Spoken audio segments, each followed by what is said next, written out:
What's going on, everybody? So yesterday, once again, the Jaguars lose another one. They fall to the Washington Redskins by a final score of 16-13.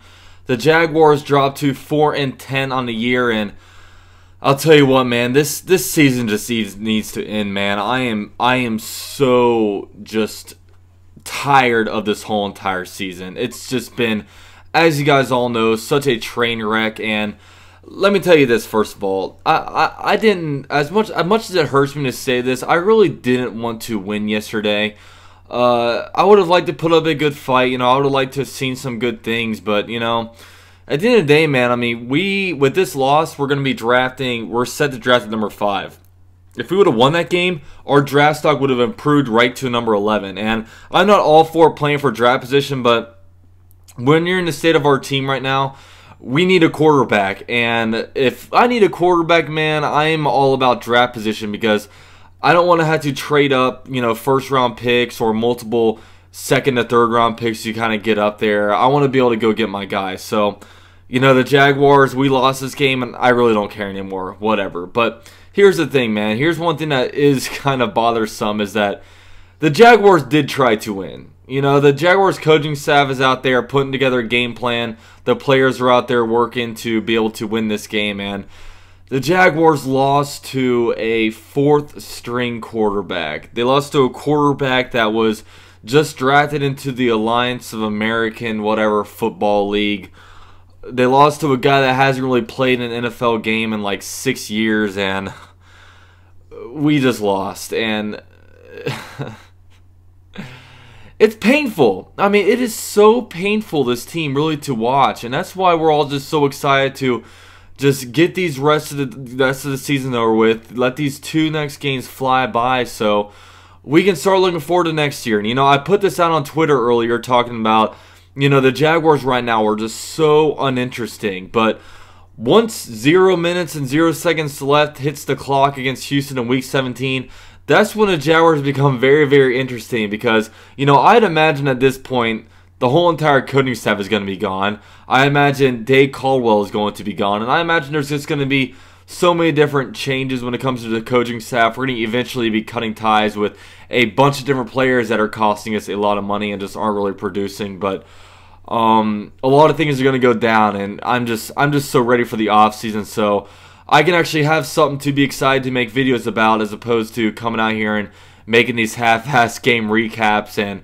talking to you guys about, previewing different games and whatnot.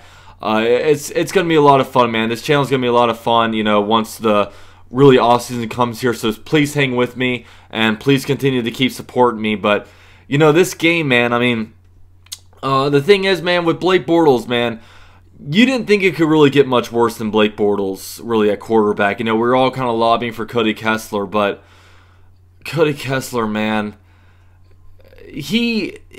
since he took over as a Jaguar starting quarterback, he's had 31 possessions on offense. We scored a touchdown on one of those possessions.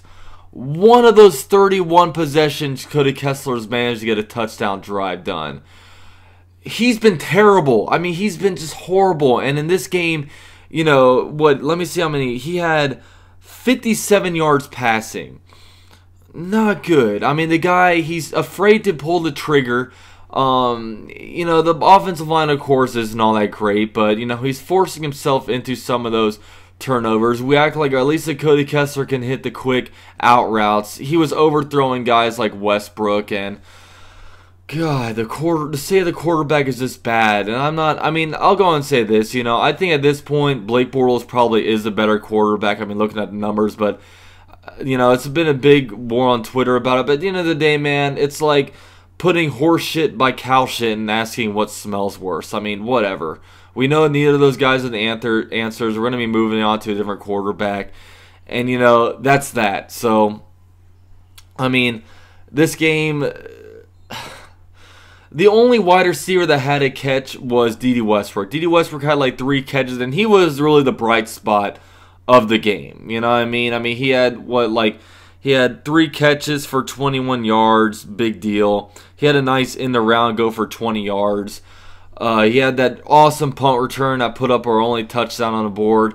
you know, that was great. D.D. Westbrook was looking like a really bright spot on this team going forward, but not much other good stuff around him. And, you know, you look at their wide receiving core. I would love to see DJ Chark get a shot out there, but he's been, like, injured, so he's completely just derailed his development. We're at this year. At this time of year, at least we could have seen something to see what we have out of him. But right now, he's still a big mystery, you know. He doesn't even have 200 yards receiving on the year, and he was a guy that we invested a second-round draft pick in. So there's a lot to be desired out of a guy like that. I mean, you look at the running game.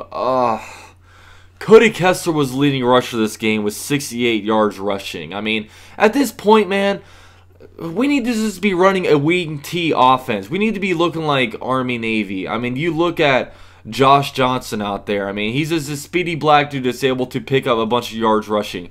I mean, we might as well just go out there and get Denard Robinson and just start running this, like, you know, double wing offense where we're just doing speed option plays, where we're, you know, passing the ball maybe 4 times a game. We're just running a power run game because the downhill passing, man, it's not working. We have an elementary school offense, and just our offense is just in such bad state. And it pains me to make this video and just talk about it, but it's the truth. And our guy Leonard Fournette, you know, the guy that was like just a bell cow, he did not register a very good game. He only got, I think, like 1 carry in the second half. He had one pretty nice run in there, but you see Dave Williams going in there, and actually he looked pretty good. He actually looked like he was running like he wanted to gain some yards. He had like a little bit of a burst. He's actually like seeing holes. Freaking our guy Carlos Hyde, who we traded a 5th-round pick for, was a healthy scratch this game. You know, we traded a 5th-round pick for this guy, and he's most likely going to be cut this offseason. It's so depressing, guys. It's so sad, and I'm just so ready to get this draft here, get the free agency here, to see what we do, just because, you know, we're going to be making a lot of moves this offseason, and, you know, that's a fact. I mean, when I look around, man, I mean, when it comes to Leonard Fournette, I put this out on Twitter, but I'm so fed up with this guy, man. I mean, 1 minute, you know, first of all, he gets injured half of the season. Then he comes back, he gets suspended, you know, for, like, fighting a guy.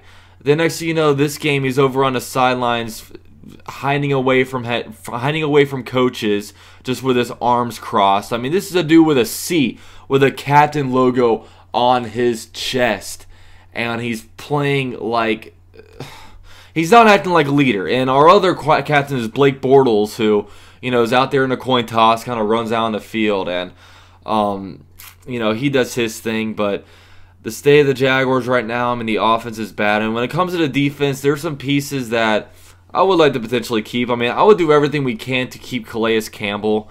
He's playing with just he's a pro's pro, man. I mean, he gives so much effort. He's always hustling. He's always doing his thing. He gets so many tackles for losses. I like Marcel Darius. He's good in the run game. Avery Jones had a pretty good game, but I mean, other than that, man, we lost to a Redskins team, and we can blame injury all we want, but this team has been just as injured as us. They're on their 4th quarterback of the season. I mean, we were favored. Vegas favored us by 7 points in this game, and we lose. I mean, like I said, I don't care that we lose. This is the way that we lose, man. I mean, we legitimately tried to win, and we lost to this team. And, I mean, credit to the Redskins. They did their thing. I mean, and, you know, you look at the defense also, and this defense, man, it drives me nuts just the way, like, the defense is good. I'll say that. This defense is good. It's probably a top 10 unit, but this defense can't get a stop when it absolutely matters. I mean, always when it's the last drive, when they absolutely have to stop somebody, they don't get it done. You know what I mean? They always just allow points to be put up and allow a lead to be lost. And it's pitiful. It's pitiful. I'm just so ready for these next 2 games to be over. I'm cheering for us. I mean, I'm not going to be cheering for us to lose, but at the end of the day, I would probably like us to lose. I don't know. It's driving me nuts, guys. This season has taken a lot out of me. If you guys can't tell by this video or just my emotion during this whole entire season, how just down I've been. It's been bad. At least I got UCF. Haven't lost in over 2 years, so that's pretty cool. But other than that, man, that's that's about all I got. I won't keep you guys too long. So this is UC at Jaguar with didnt, and I'm out.